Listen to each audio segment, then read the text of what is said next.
retrospective of what happens based upon an incident, and then it takes us back through the life of baseball. All of the great characters we've met, the Mickey Mantles, the Roger Maris, the Juan Marichals, the Sandy Koufaxes, the crazy Pete Roses and guys like that. So we deal with about every one of them. Joe Pepitone comes up.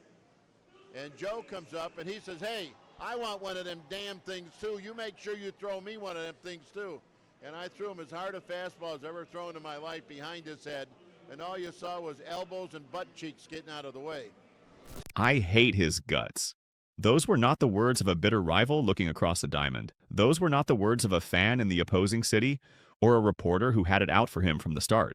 Those words came from Denny McLain himself, arguably the most talented pitcher of his generation. And he was talking about the men who wore the same uniform as him, who sat in the same dugout, who called his pitches from behind home plate, and in one genuinely remarkable case, who shared Christmas dinner with him every year. Denny McLain carries grudges the way other men carry wallets. If that sentence alone has you hooked, hit the hype button and give this video some hype right now as we count down to number 1, because the names on this list will genuinely surprise you. He does not put them down. Not after a decade. Not after a World Series ring gets placed on your finger. Not after a Cy Young award is added to the shelf and magazine covers start piling up. He holds onto slights and feuds and perceived betrayals with the same grip he once used on a baseball in the final inning of a close game. And the people he is holding those grudges against are not ordinary names. They are Hall of Famers. They are legendary rivals. They are teammates who built a championship alongside him. They are men who represent the very institutions and traditions that define baseball at its most enduring. The range of this list is extraordinary, and it points to a truth about Denny McLain that his statistics alone can never fully reveal. In 1968, McLain did something that nobody in Major League Baseball has done since. He won 31 games in a single season. 31. The last man to even approach that number had done it in a different era of the game entirely. McLain also posted a 1.96 earned run average across 28 complete games that season. The Detroit Tigers won the World Series that fall. McLain was on the cover of everything that mattered. He was a star in the fullest and most complete sense of the word. But here is what the box score never captured. McLain was the virtual gunfighter, as one account famously described him. He played the organ on stage in Las Vegas. He flew his own private plane to personal appearances. He moved through the world with the absolute certainty of a man who believed the sport had been invented specifically for him. He had his own schedule, his own set of rules, and his own idea of what teamwork meant, which was mostly that everyone else on the team should be grateful to share a field with him. The wins kept coming, so management kept looking the other way, and McLain kept pushing further past every boundary that existed. The 8 legends on this list are 8 different men who, at some point, stopped playing along with that story. Some of them told the truth publicly, some of them demanded discipline, some of them simply had their own greatness, which was a form of threat McLain could not tolerate. But see, one of them had the audacity to become a World Series hero in the exact moment McLain was struggling, and McLain spent decades trying to erase it. Every single feud on this list points back to the same pattern. When McLain was winning, he felt untouchable. When someone else got a spotlight, he felt robbed. When the rules finally caught up with him, he saw a conspiracy. The legends who pushed back, who told the truth, who refused to bow, became enemies for life. Here's the countdown. Number 8, Sparky Anderson. You need to understand something unusual about this grudge before anything else. McLain and Sparky Anderson were never really in conflict during their playing or working days in any direct sense. They were not competing for the same rotation spot. They were not in opposing dugouts during a pennant race. Summary: Sparky managed the Detroit Tigers to a World Series title in 1984, which was years after McLain's time as a major league pitcher had ended completely. McLain was on the outside looking in, and watching Sparky Anderson succeed in that role, in that city, with that team, was apparently more than McLain could accept in silence. McLain went after Anderson in the media repeatedly and consistently for years after both men had left active baseball behind. He called Sparky overrated. He said Sparky received far too much credit for managing the Big Red Machine in Cincinnati, claiming that roster was so stacked with elite talent, it essentially managed itself without needing real guidance. He attacked what he described as the over-nerding of the modern game, which was his term for the growing reliance on data and analytics and bullpen specialists over the raw instinct and individual greatness that had defined the sport at its peak. The heart of his attack was Sparky's most famous nickname, Captain Hook. Sparky earned that label over the course of his career because of his tendency to pull starting pitchers early in games and hand control of the late innings over to his relief pitchers. In 1968, McLain had completed 28 of his 34 starts. He He finished what he started almost every single time. The position of starting pitcher, in McLain's view, was defined by durability and the ability to go the full 9 innings. A manager who regularly removed his starters before they had finished the job was, in McLain's logic, attacking the very identity of the position and the men who held it. But look past the rhetoric and examine what Sparky Anderson actually built across his career. He won with 2 entirely different teams in 2 separate decades. He took the Cincinnati Reds to consecutive championships in the 1970s. He then moved to the American League and took the Tigers to a championship in 1984 with a roster that looked nothing like the Big Red Machine. He finished as a manager with over 2,000 wins. He was inducted into the Baseball Hall of Fame. And more importantly, the players who wore his uniform across both franchises consistently described him as someone who valued their contributions, communicated honestly, and built cultures where winning felt like a collective achievement rather than one man's triumph. McLain's own teammates called him a diva and went on the record about special rules that applied only to him. Sparky's players used words like gratitude and respect. The contrast in how those two men were remembered by the people closest to them reveals the full shape of this grudge. McLain attacked Sparky because Sparky represented a philosophy of baseball that had moved forward without any need for a Denny McLain to anchor it. That is not something McLain was ever willing to forgive. There is something fundamental underneath the grudge. McLain threw 28 complete games in 1968. Finishing what he started was his core identity as a pitcher. When Sparky popularized pulling starters early, McLain felt the position he had defined being quietly erased from the game's future. Number 7. Lou Boudreau. Every other grievance on this list has a clear professional starting point. A book was published, a trade was made, a suspension was handed down, a public comment was made to a reporter. You can trace each one back to a specific incident that happened in or around a baseball context. This one does not work that way. This one runs through family. And conflicts that run through family carry a different kind of permanence. Lou Boudreau was a Hall of Fame shortstop and manager. He invented the defensive alignment that still bears his name today. The Boudreau shift was a radical repositioning of fielders designed specifically to neutralize Ted Williams at the plate. Ted Williams studied hitting the way scientists study physics, with a level of obsession and precision that few athletes of any era have matched. And Boudreau figured out a way to limit him. That tells you everything you need to know about the quality of mind Boudreau brought to his work. He also played through real physical pain for most of his career. Bone chips in his ankles were a recurring problem, and he played through them without making it a public issue. He managed with the same toughness and tactical clarity that had defined his playing days. And he remained deeply connected to the game in various capacities for decades after his time on the field. He was a man defined by discipline, craft, and doing things the right way. He had been elected to Cooperstown after multiple rounds of voting, the kind of career achievement that takes sustained excellence over a long period of time. He was also Denny McLain's father-in-law. McLain married Sharon Boudreau, and the relationship between McLain and her father was tense and difficult from the beginning. Boudreau did not approve of how McLain lived. Gambling and the financial recklessness and the refusal to take the institutional side of professional baseball seriously, none of it fit the code that Boudreau had built his entire identity around. A man who had earned his Hall of Fame induction through effort and character could not easily make peace with a son-in-law who operated as though consequences were always someone else's problem. McLain felt the weight of that disapproval, and he resented it deeply. He felt measured constantly against a standard of integrity that he could never meet and that perhaps Boudreau never genuinely expected him to reach. Rather than reflect honestly on whether that judgment was warranted, McLain filed it away as just another form of dismissal from yet another person who failed to fully see his greatness. The fact that this particular source of tension came from inside his own family rather than from a professional setting gave it a durability that none of the public feuds quite had. You can leave a bad manager behind. Walking away from family and the weight of what family thinks of you is a different and far more complicated thing. The Boudreau situation had a weight that McLain's usual response could not handle. He called every critic jealous, but Boudreau had no professional motive to dislike him and every reason to want him to succeed. That is a harder kind of disapproval to simply dismiss with one word. Number 6. Bob Gibson. Bob Gibson in 1968 was a force of nature in a baseball uniform. He finished that year with a 1.12 earned run average. Take a moment with that number, 1.12. In a season where the best pitchers in the American and National Leagues were posting ERAs in the low twos, Gibson was operating in a category of his own. He won the Most Valuable Player Award and the Cy Young Award. He was the best pitcher in the National League, and by a serious argument, the best athlete in all of professional baseball in that year. And then in Game 1 of the 1968 World Series, Gibson went out and struck out 17 Detroit Tiger batters in a single game. 17 strikeouts in one World Series game was a record that stunned the sport. The Tigers had won 103 games games that season. They had the American League's best pitcher on the mound in Denny McLain, and Gibson made them look like they were facing someone from a completely different level of competition. McLain later said Gibson's performance in that game was the greatest pitching he had ever witnessed in his life. And standing there on that field, watching it happen from the other side, the admiration McLain felt was probably genuine. But watch what he did with that admiration in the weeks and months and years that followed. He did not use Gibson's greatness to honor the quality of the competition or to give honest credit to the National League's most dominant pitcher. He did not use it to acknowledge how extraordinary that entire era of baseball was for pitching. He picked up Gibson's name and he used it as a blunt instrument against Mickey Lolich. When Lolich finished the 1968 World Series by winning 3 games,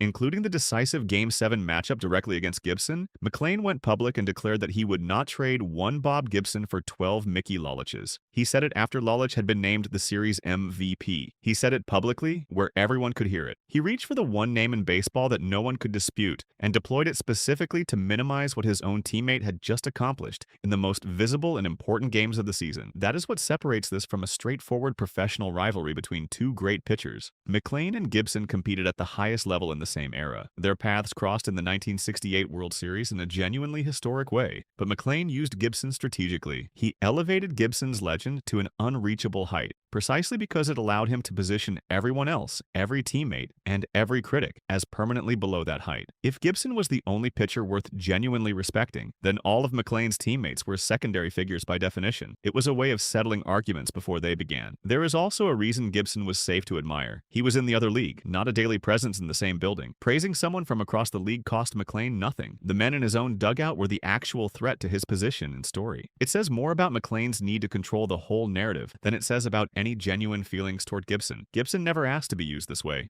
He was simply the one name McLain could invoke that no teammate or critic would dare dispute. Number 5. Bowie Kuhn. Bowie Kuhn served as the commissioner of Major League Baseball, the man responsible for protecting the integrity and public image of the sport. And in 1970, Kuhn suspended Denny McLain for the first half of the baseball season for his involvement in an illegal bookmaking operation. The investigation was conducted by a former FBI agent named Henry Fitzgibbon, working on behalf of the commissioner's office. The investigation established that McLain had invested $15,000 in a bookmaking business and had knowledge of its illegal nature during the period of his involvement. McLain's defense was that he had already withdrawn his participation before the investigation formally began.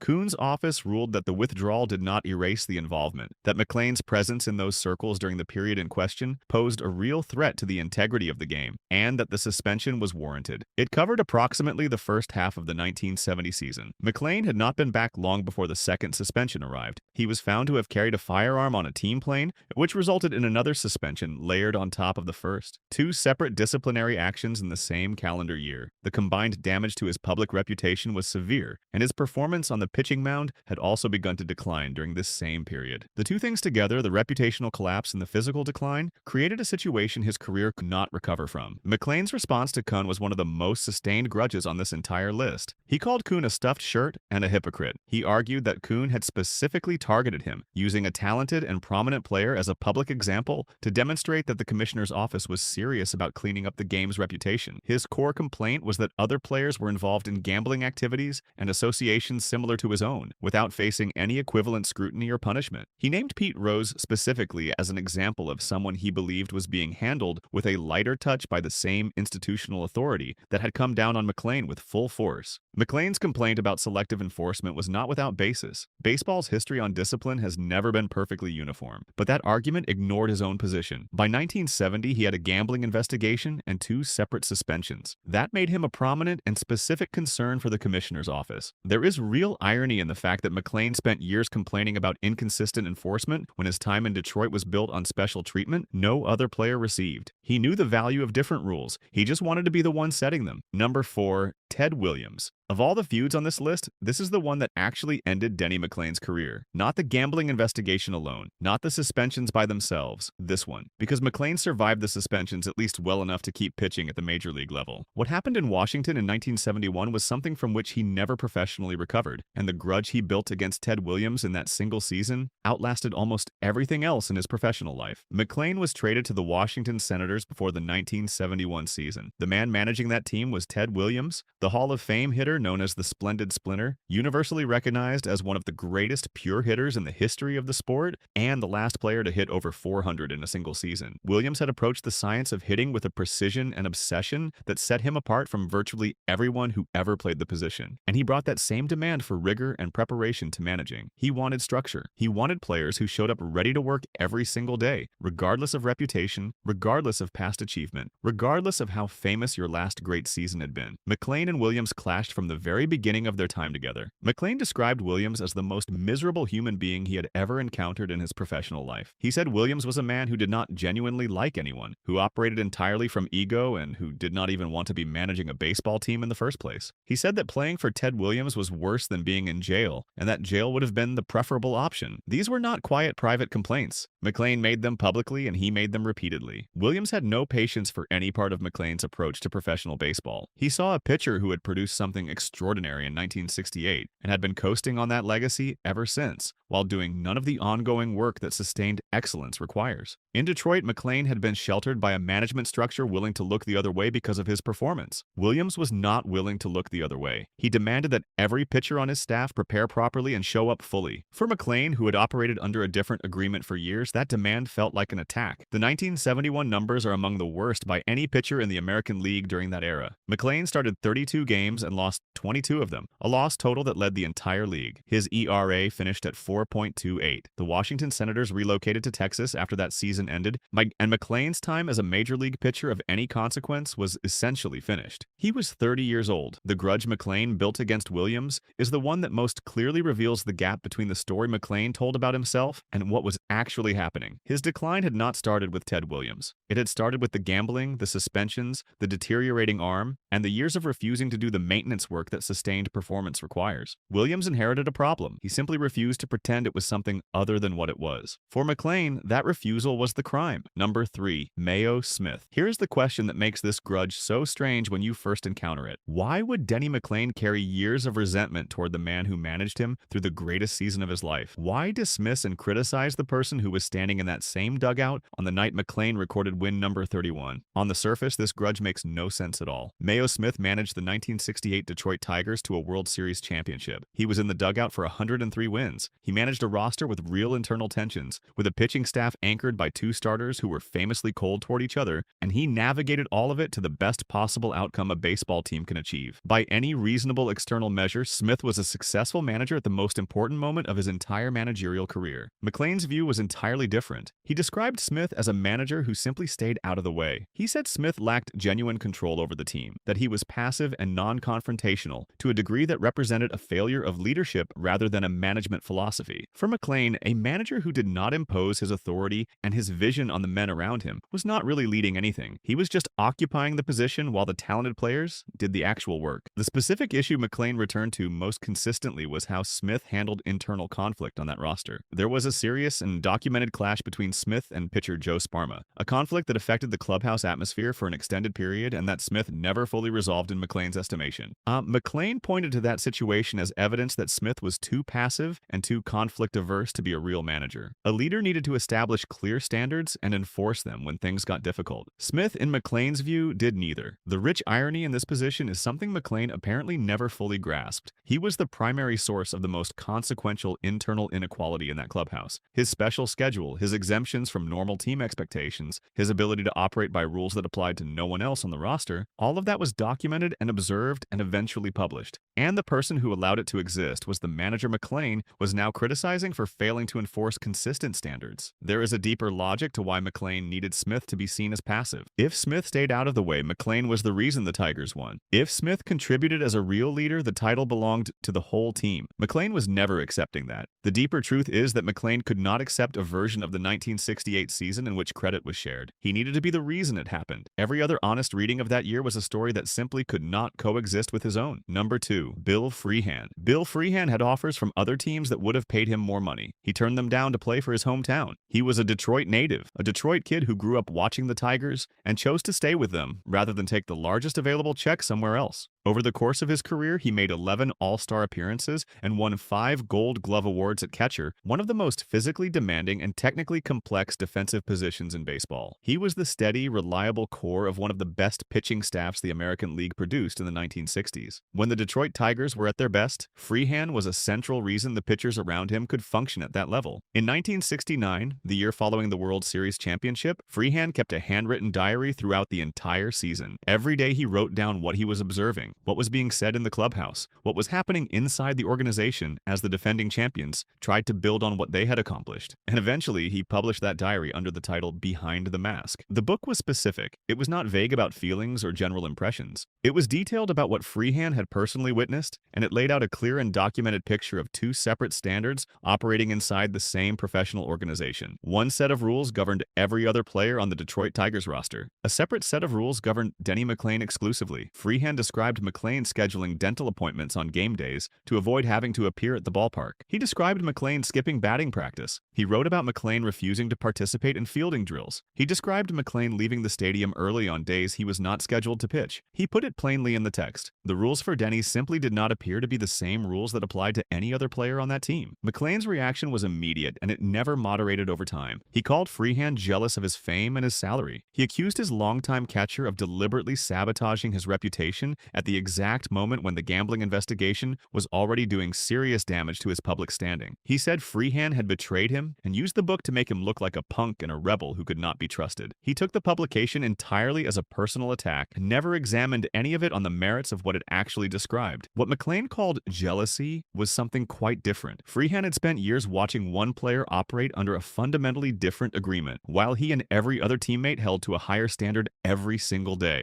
He had seen the inequality up close, from the closest possible vantage point, like calling pitches from behind the plate for the man at the center of it all. When he finally put what he had witnessed into writing, McLain made him an enemy. The relationship was never repaired, and the word McLain used, jealous, is the same word he applied to nearly every critic he ever faced, which tells you everything about how he processed any feedback that challenged the story he told about himself. Number 1. Mickey Lolich. This is the one that explains all the others. Of every feud on this list, this one is the most illuminating because it started before any public event, before any book or suspension or disastrous trade, before anything external had triggered it. It started purely because Mickey Lolich existed as a type of player, and because the type of player Lolich was posed a direct and constant challenge to the story Denny McLain had constructed about himself and was not willing to revise under any circumstances. Mickey Lolich and Denny McLain shared the same pitching rotation on the 1968 Detroit Tigers. They were the 2 pillars of a staff that carried that team to 103 wins and a World Series championship, and they could not have been more different as men, as professionals, or as public figures. McLain was the gunfighter, the celebrity, the man who played the organ on stage in Las Vegas, flew his own private plane to personal appearances, and built a public identity that extended far beyond the baseball diamond. He was the face of that team, the name everyone knew, the reason cameras followed the Tigers around. He was 31 wins and a Cy Young Award and a magazine cover story. He was the headliner on every card, and he moved through the world as though everyone around him understood and accepted that fact. Lolich was the opposite of all of that in every detail. He was a heavy, unpretentious, workmanlike left-hander who was known around the league as the beer drinker's idol, a nickname attached to him because of his everyman physique and his complete lack of interest in cultivating any kind of public persona. He did not play instruments in Vegas. He did not have a private plane. He did not appear on magazine covers or give interviews about his lifestyle. He showed up on his scheduled day, took the baseball, threw a high number of innings with consistency, got batters out in quiet and efficient ways, and went home. He asked for no attention and received very little of it. He was simply trying to be very good at his job, which he was year after year without complaint. McLain criticized Lolich's weight and conditioning openly and repeatedly. He looked at Lolich's body and decided it was evidence of insufficient discipline and professionalism. He said this publicly, not in private, in ways reporters could hear and record. The layers of irony involved in a man who was simultaneously connected to an illegal bookmaking operation, skipping workouts and drills, leaving games early, and eventually found carrying a gun on a team plane, choosing to lecture another professional about physical discipline and conditioning, apparently never registered with McLain as something worth examining. He was not interested in examining his own behavior. He was interested in protecting his hierarchy. And in that hierarchy, Lolich existed below him and needed to stay there. Then came October 1968. McLain had a difficult World Series against the St. Louis Cardinals. He was not the dominant force he had been for 6 months of the regular season. The Cardinals gave him real and serious problems. He lost Game 1 to Bob Gibson, and his other appearances in the series did not match the expectations that came with being the best pitcher in baseball. The man who had been virtually untouchable all summer was very much touchable when it mattered the most. Lolich did the opposite of everything McLain did in that series. He won Game 2, he came back and won Game 5. And then in Game 7, with the entire championship riding on a single game, Lolich took the ball against Bob Gibson himself. The same Gibson whose Game 1 strikeout performance McLain had described as the greatest pitching he had ever witnessed. Lolich won that game. He beat Gibson. He finished the 1968 World Series with 3 complete game victories and was named the most valuable player of the entire championship. Mickey Lolich, the man with the belly, the beer drinker's idol, the player McLain had spent years treating as a supporting character in someone else's story. He had just become the most important pitcher in the biggest games of the most important season in Tigers history. McLain's public response was to say that he would not trade one Bob Gibson for 12 Mickey Loliches. He said it after the parade had run through downtown Detroit, after the champagne was already gone, after the MVP award had been placed in Lolich's hands. He reached for the one name in baseball that nobody could argue with and used it deliberately and without embarrassment to cut his teammate back down to a size where McLain could feel comfortable again. The two men stayed cold toward each other for decades. McLain never publicly credited Lolich as an equal, not once, not when the numbers were sitting right there in the record books. That one quote is the key to every other name on this list. Freehan told the truth and became an enemy. Smith was passive and became an enemy. Williams demanded preparation and became an enemy. Kuhn enforced the rules and became an enemy. Boudreau held to his standards and became an enemy. Anderson built a winning culture that did not need McLain and became an enemy. And Lolich became a champion at the exact moment McLain was struggling. So McLain tried to unmake the championship with a single sentence.